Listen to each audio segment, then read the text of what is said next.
그래서 성덕의 생활, 우리가 더 이 차원 높이 이 사다리 그 꼭대기로 올라가는 그 과정은 뭐냐면 자기를 끊임없이 꺾음으로써 영혼의 윗부분에 있는 이성이 아래에 있는 영혼의 아래에 있는 이 감각들을 통제하는 수련을 시키는 겁니다. 통제하는 수련. 그러면 이 영혼의 윗부분은 하느님께서 이렇게 하느님의 뜻을 알려주실 때 감각의 반항에 힘이 그렇게 크지 않을 것 같으면 쉽게 따라갈 수 있는데 감각의 이 반동이 너무 심하니까는 따라가기 힘들지만 성덕의 생활이 시작될 때는 극기의 힘이 강해지니까는 하느님의 뜻을 따라가기 점점 더 쉬워집니다. 그런데 천국에서는 어떻게 사느냐면 이 영혼이 바로 이 원죄를 짓기 전 그 모습으로 사는 거예요. 즉, 이 영혼의 윗부분, 이성이 절대 설명을 하고 사는 나라가 바로 천국입니다. 그래서 우리가 지금 이 성덕, 덕행의 삶을 살면서 자신을 더 끊으면서 완전히 하나님께 설명하고 또 이성은 감각을 설명케 하고 하면서 천국에 가서 살 준비를 지금 수련하는 거예요. 천국에 가서 살 그 준비를 수련한 겁니다. 그래서 감각적인 것을 우리가 어느 정도 갈 것 같으면 느끼지 못하는 게 뭐냐면 하나님께서 어느 정도 우리가 이 영혼의 윗부분의 이성들이 힘이 어느 정도 생길 것 같으면은 그 다음엔 하나님께서 이 영혼의 아랫부분하고 통교하시던 걸 끊어버리세요. 끊어버리시고 이 영혼의 윗부분에 있는 이성과 직접 통교를 하시니까 이 감각적인 것들은 덤덤하게 된 느낌이 없어져요. 그래서 우리가 이 영혼의 윗부분하고 하나님께서 직접 통교하실 때는 우리가 감각적으로 느낌이 없어야 됩니다. 감각적으로 느낌이 있을 것 같으면은 이거는 아직도 밑에서 작업을 하고 계시다는 거예요. 근데 많은 사람들이 이걸 모를 때는 감각적인 그 느낌만 이게 없으니까 하나님께서 내 가까이 계시지 않다 그러고 떠나게 되는 겁니다. 그래서 여러분들이 지금 극기를 하시는 것은 바로 이 정돈 작업, 원점으로 돌아가는 거예요. 하나님께서 우리를 창조하신 그 모습으로 지금 돌아가기 위해서 극기를 하는 겁니다. 그래서 여러분들이 공동체에 계실 때 공동체 책임자에게 설명하라고 불평하실 필요 없어요. 왜? 그 공동체 책임자를 하나의 도구를 사용하면서 내 이성이, 내 감정, 내 감각적인 것을 끊는 수련을 내가 지금 하는 그 수련 기간이지 그 책임자를 위해서 우리가 설명하는 게 아닙니다. 이렇게 생각을 할 것 같으면 설명이 그렇게 어렵지가 않아요. 예. 그 다음에 그 그림은 집어넣으셔도 돼요.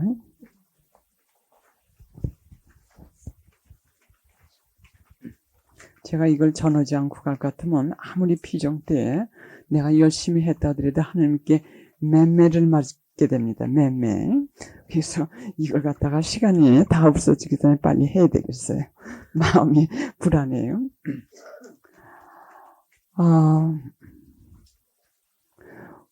우리가 한국 속담에 아마 그런 거 비슷한 게 있는 것 같아요. 돈을 모으려면 돈은 쓰지 말라고 하는 속담이 있죠? 예, 돈을 모으려면 돈을 쓰지 않는 게 제일 좋은 방법이라고요. 근데 영성 생활에서도 마찬가지예요. 우리가 참 그 길을 쓰고서는 참 기도하고 단식하고 참 어렵게 보러드리죠.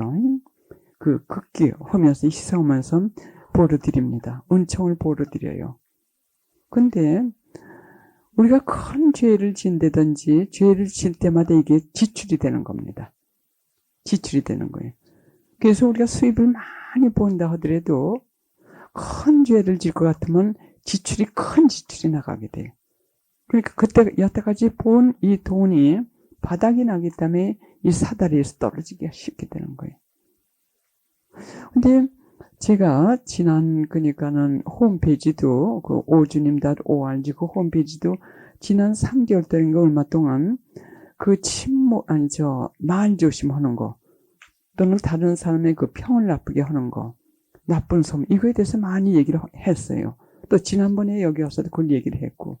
그래서 이번엔 전혀 준비도 하고 있지 않았는데 여기 떠나오기 한 달 전서부터 하나님께서 계속 마음을 움직이시는 것 같았어요. 제일 먼저는. 어떻게 같았냐면 이번에 나와서도 그걸 갖다가 또 계속 집중적으로 얘기를 하라고 하시는 것 같았어요. 그래, 확실치 않기 때문에 그냥 그런가 보다 하고 이렇게 왔다 갔다 했는데 어느 날 책을 딱 이렇게 여니까 그건 지나가다가 그냥 그 책이 있길래 한번 열어봤어요. 그랬더니 거기에 대해서 나오더라고요. 남의 소문을 파괴시키는 거, 비방 또는 악평. 그리고 또 며칠이 지났는데 또 책을 이렇게 열었는데 그게 한 100페이지가 넘는데 그 내용이 또 나오더라고요. 그래, 그때는 제가 조금 심각해졌어요. 아, 그럼 하나님께서 이걸 정말 원하시나 보다. 그리고 또 며칠 지냈어요.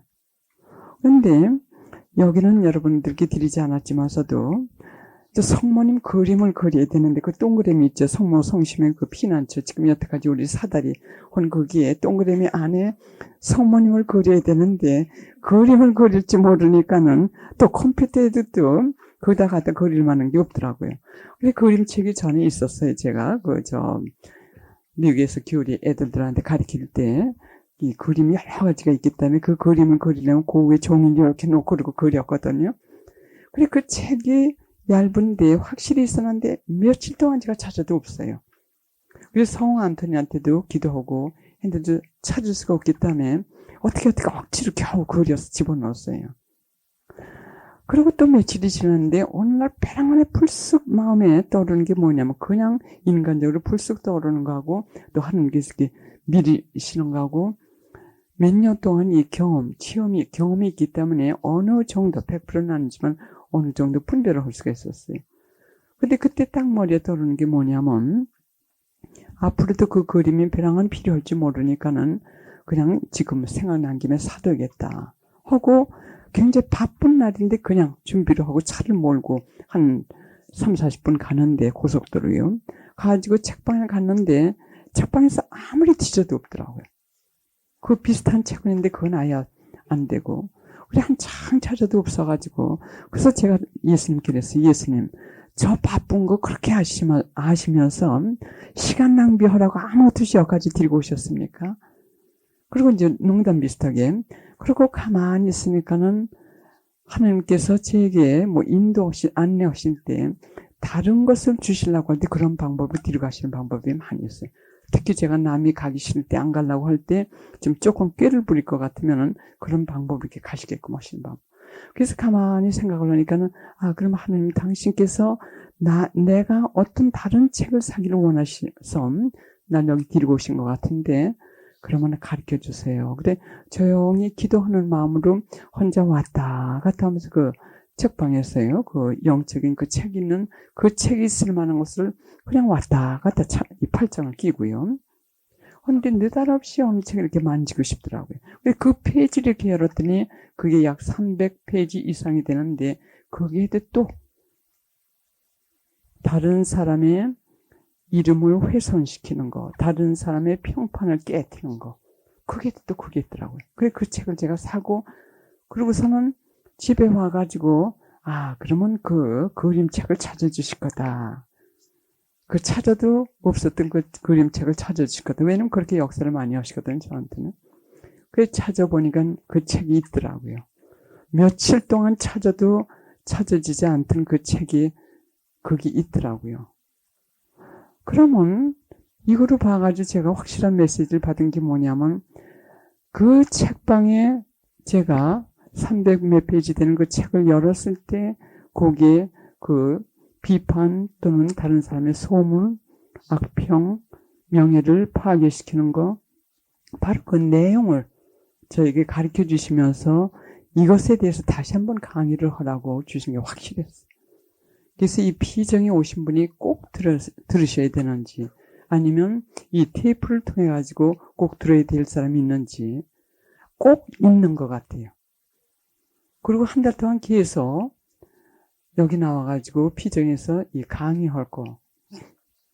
그걸 묵상할 때마다 제일 먼저 주신 게 뭐냐면 영어로는 슬렌더라고 그래요. 슬렌더.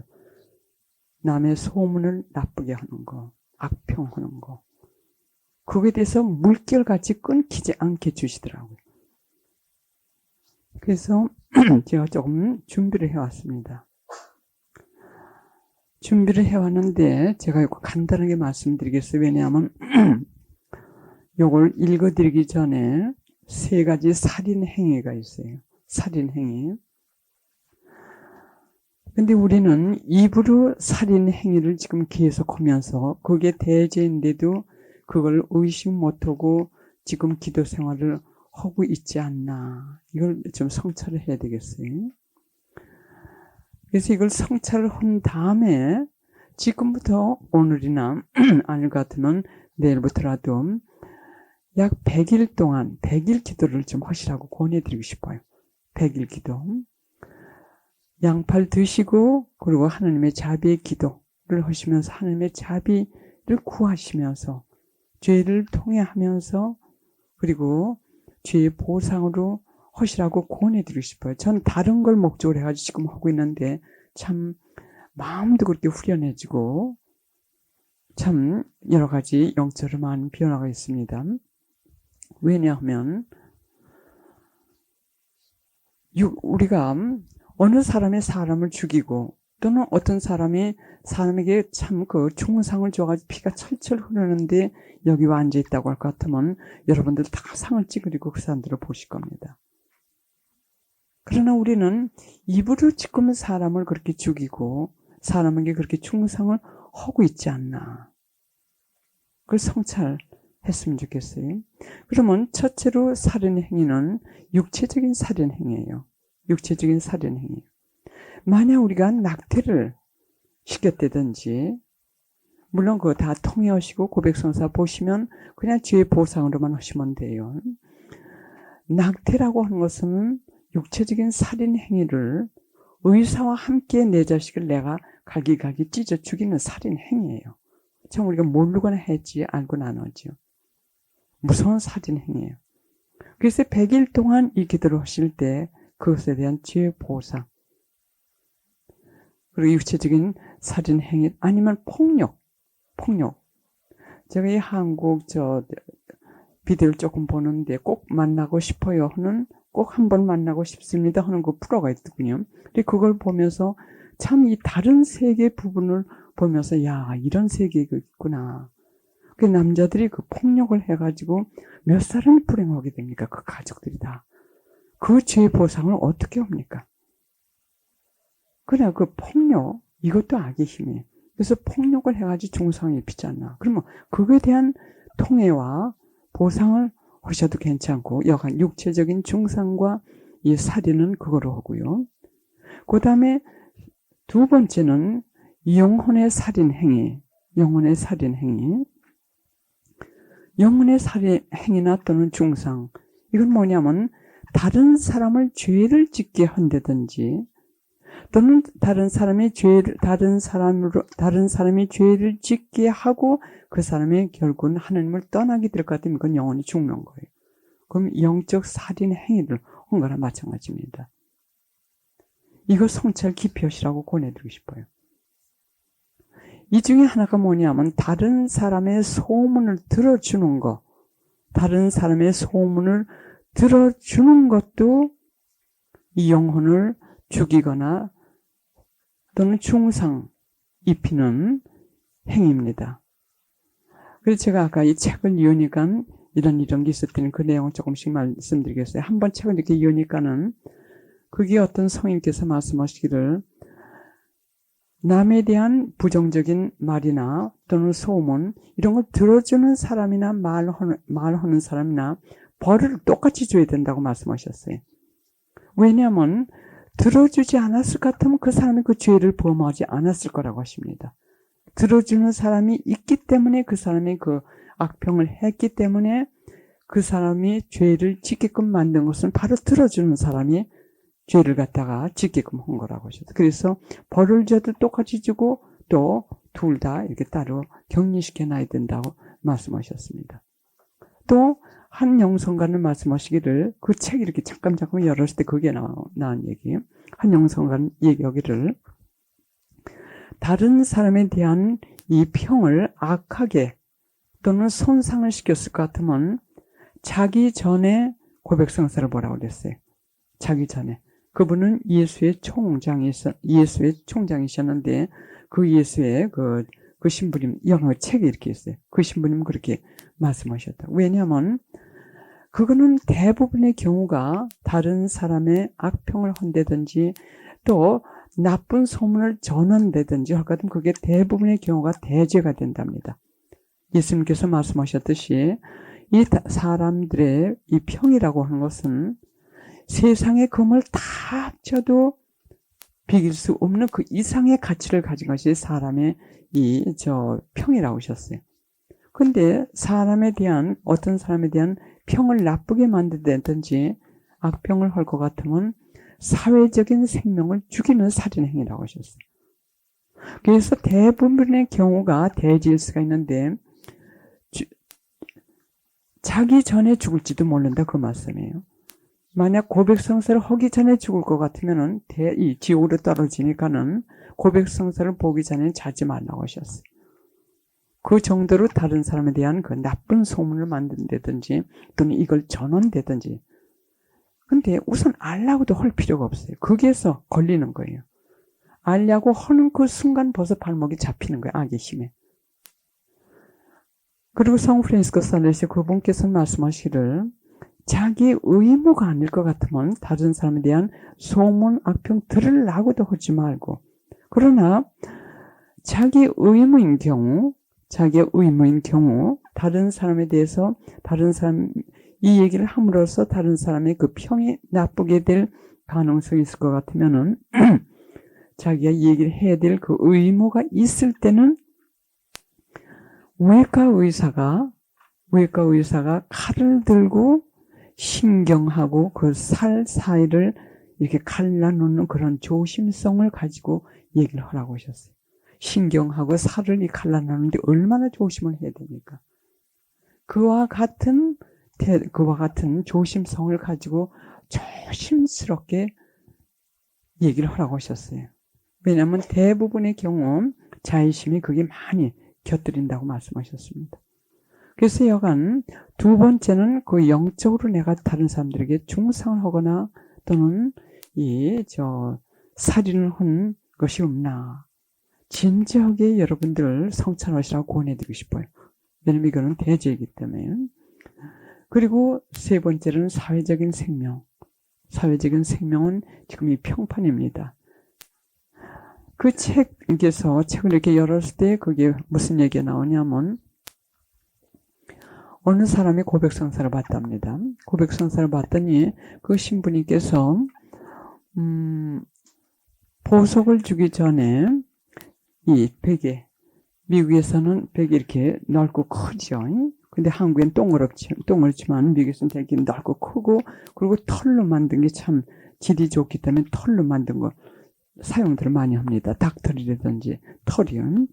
그리고 그 신부님께서 보석인지 아니면 사제인지 사제경을 하기 전인지 여간 그걸 가지고 올라가가지고 이 성당 맨 꼭대기 올라가가지고 그 벽에를 다 열어가지고 그 털을 다 털어버리고 내려나오시더래요.